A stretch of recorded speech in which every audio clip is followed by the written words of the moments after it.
Happy New Year, everybody. Welcome back to our online film discussion where each week we choose a film as our topic and we discuss about it. Today, let's start 2017 with a bang with our Rogue One, A Star Wars Story review. We are going to have spoilers in this review, but before I do that, I just want to say the first minute or so, I'm just going to give my general thoughts of it, my personal general thoughts, and then we'll move on to the review. To the spoilers. So, my overall thoughts, I think The Force Awakens is a better movie. It has better pacing, it has better character development, it has more fun, I guess, and it has more of a Star Wars feel to it. I do think The Force Awakens flows better than Rogue One, but I will say Rogue One is a great movie. It is a great movie. It is amazing. It is better than The Force Awakens in my opinion.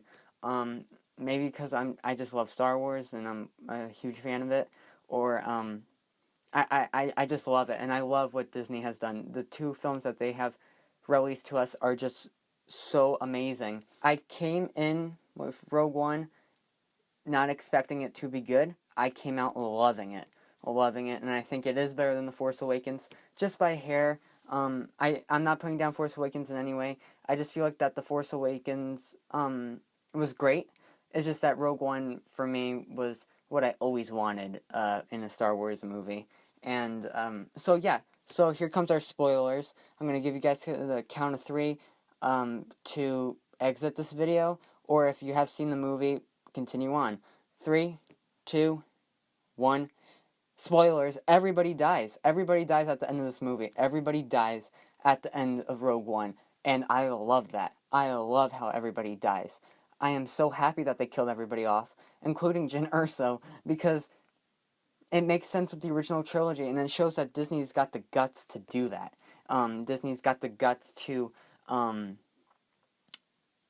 kill everybody off. And even the droid, even K2SO, and I was like, this movie is just great. I loved how they all died, even though I did love, I did like the characters, I just loved how they died. I loved how they died. It was emotional, and it was just perfect, and it shows the war side of Star Wars. Also, I just love what they did. Now, look, I know a lot of people don't like the beginning and the middle part of this movie, but I do think the scene with Cassian ordered to shoot Galen Erso was one of my favorite highlights in this movie. When he has the gun and the blaster, and he's like aiming it on the mountain, and he's aiming it at Galen, and I just loved how that scene just came out. And I know a lot of people are not a big fan of that scene, but I just loved it. That's one of my personal favorites. And also Darth Vader. Come on, that hallway scene.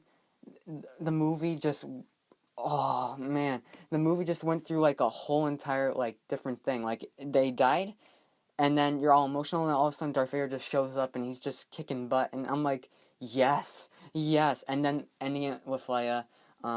It's sad. After watching the movie, a few days later, Carrie Fisher passed away, and it's just sad, and I send my condolences to the Fisher family. But they ended it perfectly. They ended this movie perfectly. This movie is as Star Wars can get. So, yeah, let me get into my pros and cons. My pros, I'm going to list 3 pros and 3 cons. So, my top 3 pros, number 1, showing shades of gray in the rebellion. I love how the rebellion is not perfect.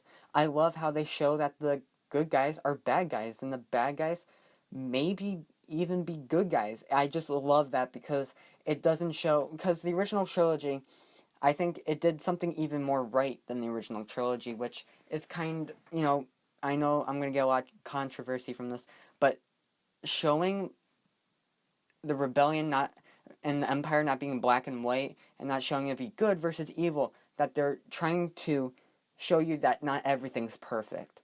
And hopefully they'll explore that more in episode 8 with the resistance as well. I I just loved how they showed that when Cassian shoots the guy at the beginning of the movie. From that point on, I knew this movie was just going to be amazing. And I just loved it. Number two, I love the war feel to this movie. I love the war feel. I love how there is a gritty, and I love how Disney had the guts to kill off their main characters, have the guts to show this war type of movie for Star Wars. I would have never after watching the movie, I would have never expected Disney to do the stuff that they did. And I loved it. I loved it a lot. I loved how they showed the last act of this movie is so perfect, but I love how throughout the movie you're getting that feel of like, because in A New Hope, I personally call it Star Wars. A New Hope is they show the Death Star blowing up Alderaan, and you know that they just killed thousands of people, but you don't really have an impact. That scene where Saw Gerrera dies, but you know that the city's being wiped out, it has a lot of impact because you never saw from the ground point of view of the Death Star, and I just loved that. And I loved how they show that war, intense, kind of World War II atomic bomb sort of feel, and I just loved that, and I think they did that perfectly. Number three, I really, really enjoyed Jyn and Cassian Andor and Jyn Erso and Cassian Andor and K2SO. Those were my three. Maybe because they focused on those three a lot, but I loved their characters. Before I get into my con section talking about the characters, I loved how they showed Jyn not being the perfect rebel. I loved how they showed Cassian not being the perfect rebel, and I loved how Jyn was. You don't know which side she was going to be on. Is she a rebel or is she with the Empire? You don't know. And I loved how K2SO was awesome. He was awesome in this movie. Everything from his first scene, it was just amazing. And I loved how they showed these characters, and I loved how they showed the Rogue One team uniting, and particularly Jyn and Cassian. I just think they did those characters right. So there's so many more that I could talk about, but let's get into our cons section. So my cons for this movie, my top three cons. Number one, the music was terrible. It was terrible. It was absolutely horrible. Look, Michael Giacchino came on very late in the game. They should have not done that. He came and he only had a month to do the score. Now, having a month to do a score, this is a pretty good score for it being within a month, but it felt very rushed, and it was not a Star Wars score. What I mean by that is that I came out of this movie, I don't remember a single piece of music that I could instantly remember, except for the Imperial March, but which they didn't even use that much. It was just very jarring, and it took me out of a lot of scenes, especially the scene where Krennic flies into Scarif into the base, and I was like, I can't believe this music is bad. Because what I mean is that the music's not bad in general, it's just not good music. And look, I think this is the worst Star Wars score ever. I think the prequel scores were better. You got Duel of the Fates, you got Battle of the Heroes, you get none of that in Rogue One. You've never got... The only iconic theme was probably the callbacks to the original trilogy. It was horrible music, and I just did not like it. Even, the Force Awakens music, even though a lot of people say it's alright, Rey's theme is iconic. Kylo Ren's theme is iconic. There is no iconic music, and Star Wars scores are supposed to be memorable and supposed to be a character of the movie. It just felt rushed, and I did not like it. But I hope that Michael Giacchino does get a second chance, because I feel like that he can really, really do a great Star Wars score if he has more time to do it. Number two, the lack of character development. Look, I said in my pros section that I loved Jin, Cassian, and K2SO. Why? Because they were explored. Because you got to see their backstory, and, you didn't get to see Cassian's backstory, but you got to see where he was coming from. You got none of that from the rest of the characters. No one gets explored beyond a sentence. It's not, it's not, for me, it's not good. It's not good. You don't, it's not, and when they die at the end, you're sad, but it's not emotional. And I think the most emotional scene of this movie was when Jin and Cassian died, because you are with those characters, and you explore them and you get to know them. But as great as all the actors are, fantastic actors, fantastic acting in this movie, their characters don't get be explored. They don't. Bodhi, Riz Ahmed's character, he keeps on saying he's the defector. He's the defector. But why is he the defector? You don't get that in the movie. And I just felt it not being good. Maybe because you're in a standalone movie and you can't explore everything, but try to incorporate all the characters' backstory, or give them more scenes where they could show where they are coming from or what their personality is. It's very, very, very, they don't go in depth with any of the characters, so it's very kind of, it was alright. But it is in my cons section. I did not like it. But it didn't take me out of the movie. Number 3, callbacks to the original trilogy. I did not like it. I did not like it at all. Darth Vader was meant to be there, and they did him perfect. And I loved how they did Leia because it makes sense.